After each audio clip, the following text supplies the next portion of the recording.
Il fend l'océan à pleine vitesse. Les foils. C'est un foiler. Les foils. Les vérifoils constituent une innovation majeure. Pour changer la physionomie des Les bateaux. foils. Je parlais des foils. Des foils. Parlons des foils. Ok, parlons des foils. Et d'un peu plus.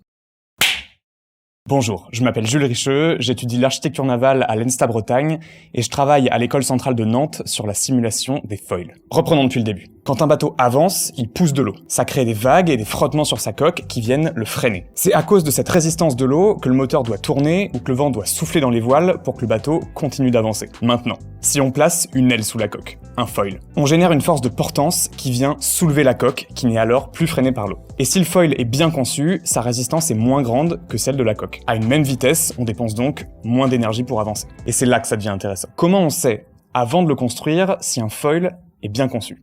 Un des enjeux les plus importants quand on dessine un bateau, un foil ou n'importe quel autre objet qui se déplace dans l'eau ou dans l'air, c'est de prédire ses performances. Il faut pouvoir mesurer précisément la résistance qui s'oppose à son mouvement pour pouvoir faire les bons choix de conception et améliorer la qualité de l'architecture. Et pour faire ça, le plus efficace aujourd'hui, c'est la simulation numérique par ordinateur.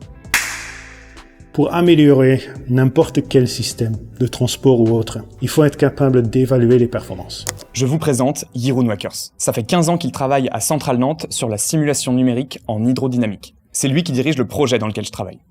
La difficulté avec des simulations, c'est qu'il faut choisir un grand nombre de paramètres pour que la simulation se passe bien. Et c'est pas facile de les choisir. Ce qu'il faut comprendre ici, c'est qu'on a plein de logiciels et de machines puissantes qui sont capables de calculer très rapidement des choses très compliquées. Le truc, c'est qu'il faut encore être un expert du domaine pour régler tous les paramètres correctement. Autrement dit, c'est facile de lancer un calcul qui a l'air réaliste, mais c'est difficile d'obtenir un résultat qui l'est réellement. Bon, mais est-ce que c'est une fatalité ? Je veux pas que le choix de ces paramètres soit un frein qui empêche les gens d'utiliser la simulation numérique. Et pour ça, je pense que c'est très important que le choix des paramètres soit de plus en plus automatisé. Et c'est là qu'on entre dans mes recherches. Mon rôle, c'est de développer et de tester un protocole qui choisira automatiquement les bons paramètres pour mesurer les performances de n'importe quel foil. Pour résumer, l'utilisateur entre simplement le modèle de son foil dans le logiciel et en suivant mon protocole, il paramètre sa simulation sans avoir à se soucier de quoi que ce soit. Après quelques minutes, il peut lancer le calcul et il n'a plus qu'à attendre d'obtenir un résultat. Tout se fait de manière systématique et il n'a plus besoin de se soucier des détails techniques de la simulation elle-même. Il gagne en temps et en précision. L'objectif à long terme, c'est non seulement de prédire les performances du foil, mais aussi de laisser le logiciel en améliorer la forme en totale autonomie. L'idée de l'optimisation automatisée, c'est d'avoir une procédure qui n'a besoin d'aucune intervention humaine, qui va chercher tout seul la forme qui est la plus performante. Par exemple, une forme qui crée une résistance minimale. Voilà.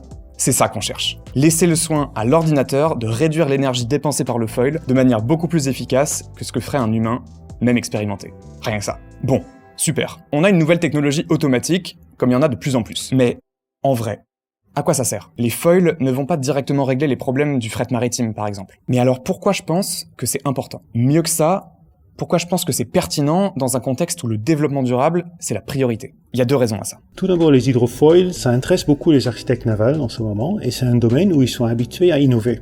Donc, l'innovation de la simulation automatique peut faire un déclic. Ça peut faire accepter l'idée de simuler automatiquement plus facilement aux architectes. Il faut diffuser ces technologies. Pour favoriser l'émergence de nouvelles architectures, de nouveaux concepts, de nouveaux designs, il faut rendre la puissance des simulations numériques accessible au plus grand nombre. L'inclusion, ça passe aussi par là. Il faut que toutes les personnes qui ont des idées puissent les tester, même si elles ne sont pas expertes en hydrodynamique. Et si tout se fait de manière automatique, elles n'ont plus qu'à appuyer sur un bouton pour obtenir un résultat. Deuxièmement, Jeroen Wakers a déjà développé un protocole comme le mien pour les coques de gros navires. Et comme il le dit lui-même, un bateau et un hydrofoil, c'est très différent. Ce qui veut dire que si on arrive à prouver qu'on est capable de faire de la simulation automatique pour les deux, ça veut dire qu'en toute probabilité, il est possible de faire la simulation automatique pour n'importe quel type de simulation en hydrodynamique. Et ça, c'est grand. Car quand on parle de transport, tout est une question de résistance des fluides. C'est pour compenser cette résistance qu'on borde ses voiles sur un bateau,